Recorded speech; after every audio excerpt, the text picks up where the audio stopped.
ladies and gentlemen, for our next session, which is on presentation, Innovations and Technologies, the Way Forward to Renewable Energy.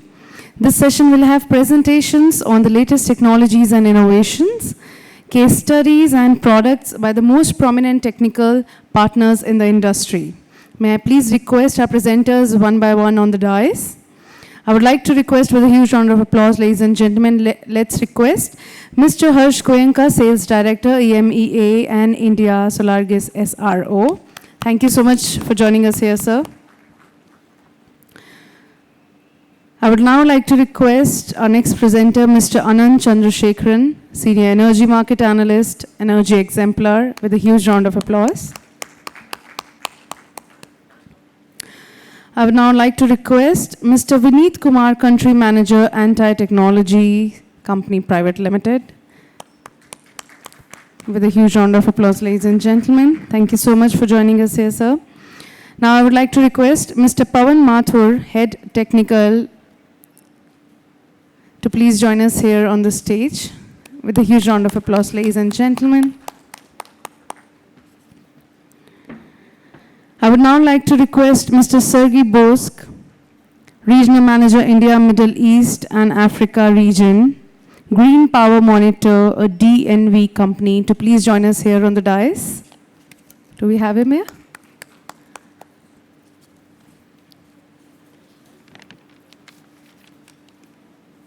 I would now like to request Mr. Pradeep Srikanthan, Business Head. Do we have him here? No? Okay. I now request our first presenter, Mr. Harish Goenka, to please join us here on the dais, and he'll be presenting a presentation investigating underperformance of Indian solar assets. Ladies and gentlemen, a big round of applause. Thank you so much. So how do I switch to the next slide? Have you given your presentation? Yeah, This is the green one. Yeah. Okay, thank you very much. So since we are going to be talking about underperformance of Indian solar assets, can I please have a show of hands? How many of you here are representing asset owners, asset managers, or those who are advising asset owners? Okay, quite a few of you, that's great. Now, who can raise their hand? Which of you can confidently say that your assets have been performing above the budget for the last couple of years? No one. Okay, that's interesting. Great. So in today's session, we're going to talk about three things. Why we are here to talk about underperformance, how not to measure or investigate underperformance, and what are the best practices you should do. I'm going to leave you with a few simple messages by the end of this session. So why we are talking about underperformance today? So in my role, I speak with lots of asset managers, and over the last 6 to 8 months, I've been hearing the same message from several asset managers. Harsh, we are seeing 6%, 8% underperformance in our assets, and that's not just in the last year, but last 2 or 3 consecutive years. And so therefore, our investors, our board, are asking a lot of questions. Why? What is happening? Is it because of weather, or there might be other factors at play? So this is the message I have been hearing. And there is also an analysis done by Care Ratings, who've analyzed 105 solar power plants in India over the last 2 financial years. And the results are quite astonishing, actually. In financial year 2019-20, we saw that 54% of the solar power plants did not meet the P90 generation estimate. In the following year, 41% of the solar power plants fell below P90. Now, P90 is a level of exceedance that should be exceeded with 90% probability. And if in 2 consecutive years, the solar power plants, half of them are not meeting this, then clearly something is wrong. It might be because your budgeting or the targets in the bidding phase might be overestimated. It might be because of poor weather. it might be because of performance operational issues. What it is, we need to figure it out. Now, this is what I have seen often in annual reports towards the investors. This is how performance is being reported. So let's say you have a power plant which has a budget or a target at P50 of 20% capacity utilization factor or plant load factor.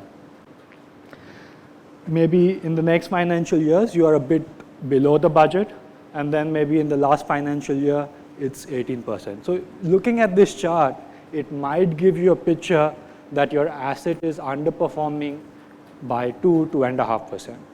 But in reality, for the asset managers, it's actually hiding a lot of detail. Because firstly, it is not telling you whether the 20% target that you've set yourself, is that realistic in the first place? It's also not telling you that how much of this underperformance is because maybe the weather last year was less sunny compared to a typical average year. So it's very important to understand these details. So when next time you see a performance chart, what you should ask your asset managers to provide is something like this. Here what we are seeing is that in the 2% underperformance what we are seeing against the budget, 0.4% correction might be because we might have overestimated the capacity utilization factor in our pre-construction estimate. So always you need to measure the radiation on site during the operational period and compare it with your original satellite-based estimate. I'm going to come on how you're going to do that. And second factor you have to apply is a weather correction factor has to be applied to the budget so that you can isolate what are your recoverable losses which are because of operational reasons like poor cleaning and things like that. Because that's under your control. Only that's the thing that can be actually improved, right? Now, how do you apply a budget correction approach? Very simple approach. So let's say my plant has been operational for the last 2 to 3 years. So I have my pyranometer data that is measuring GHI and plane of array radiation. What I need to do is I need to compare the data for the same time period with the same satellite data source that was used in the pre-construction. And if I see in this example that the satellite estimate was 2% higher than my pyranometer measurements, then I need to adjust my long-term estimate or my target P50 also by 2%. Simple approach, looks simple, but the devil is often in the details. Because of lack of time, I'm not going to go into that, but this is the approach that we should be taking. Weather correction factor. Again, very simple approach. What you need to do is you need to take a ratio of the radiation in the reporting period versus the long-term average. So in this, as an example, if my long-term average of radiation is 2000 kilowatt hours per square meter, and in the last fiscal year, I see it's 1880, then I need to apply a weather correction factor of 6% to my budget. Now, I've seen a lot of people do this, but one of the common mistakes they make is that the reporting period radiation data is taken from your on-site pyranometer measurements, whereas the long-term average is taken from a completely different source like solar GIS satellite data or Meteonom or something like that. So that introduces the model bias of the satellite data source into your calculation. So it is extremely important that both the radiation data for the reporting period and the long-term average have been calculated with the same approach and methodology. Otherwise, weather correction factor that you should be applying could be 6%, but you might end up applying 4%.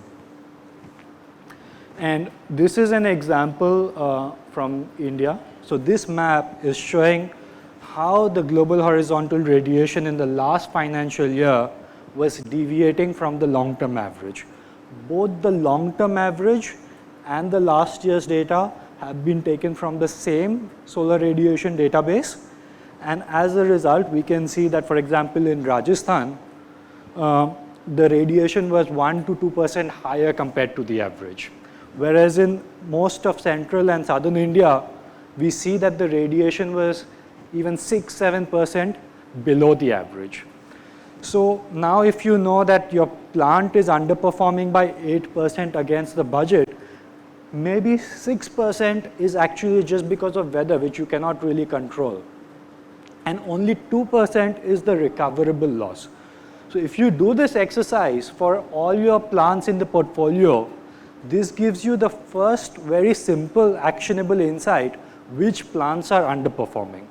And once you know which plants are underperforming, then you can go into advanced diagnostic through drone thermal inspection, machine learning, advanced analytics, and so on.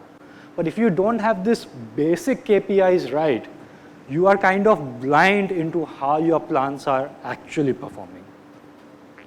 So that's the message I'd like to leave you with. Just a few words about our company to end with.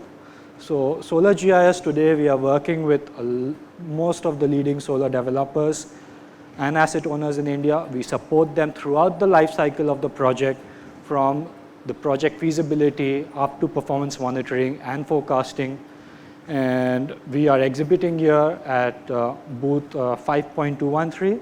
So if you have any questions about the approaches I have presented, and if you are facing any issues in your performance reporting, I'm here. Would love to have a talk with you.